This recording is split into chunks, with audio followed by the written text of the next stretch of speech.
మా mother in law. నా marriage అయిన తర్వాత ఆవిడకి క్యాన్సర్ వచ్చింది. మా ఫ్యామిలీ అంతా చాలా బాధపడ్డాం.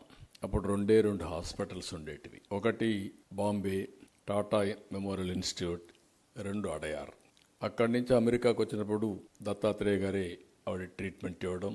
అప్పుడు కూడా ఆవిడ ఆలోచించిన విధానంలో మీరు చూస్తే, నేనైతే డబ్బులు పెట్టుకొని రాగలిగాను ఒక ముఖ్యమంత్రి భార్యగా, లేకుంటే ఎన్టీఆర్ భార్యగా ఎంతమందికి అవకాశం వస్తుంది. కాబట్టి ప్రజలకు అవసరమైన ఒక హాస్పిటల్ పెడితే బాగుంటుంది, క్యాన్సర్ హాస్పిటల్ పెడితే బాగుంటుంది అని ఒక సంకల్పాన్ని ఆవిడ చెప్పడం, అది ఎన్టీ రామారావు గారు గుర్తుపెట్టుకొని ఆవిడ చనిపోయిన తర్వాత నోరి దత్తాత్రేయ గారితో మాట్లాడడం, ఆ రోజుటి నుంచి ఆయన అసోసియేట్ అయ్యాడు. ఎప్పుడైతే ఎన్టీఆర్ ఆ సంకల్పంతో 7 ఎకరాలు భూమి ఇచ్చారు, తర్వాత కొన్ని కారణాల వల్ల మేము అనుకున్నంత ప్రోగ్రెస్ చేయలేకపోయాం. ఆ తర్వాత నేను ముఖ్యమంత్రి అయిన తర్వాత ఆలోచించాను, ఎట్టి పరిస్థితులు చేయాలనే పట్టుదలతో మేము హాస్పిటల్ పూర్తి చేశాం.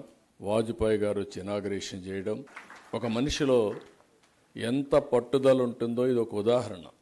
Is a very popular doctor. ఆయనే చెప్పారు, ఎవరైనా కొంతమంది ఏంటంటే క్యాన్సర్ అనగానే మనం చాలా బాధపడతాం, భయం కూడా ఉంటుంది, ఎంత డబ్బులైనా పర్వాలేదు.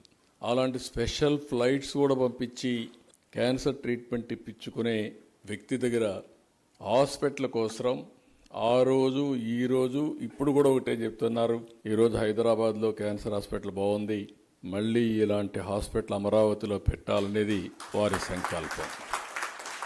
డెఫినెట్గా పెడతాం. ఇప్పటికే ల్యాండ్ ఇచ్చాం, దాన్ని ఏ విధంగా లాజికల్గా తీసుకుపోవాలనో వీరితో కూడా మాట్లాడి మేము చేస్తామని చెప్పి కూడా నేను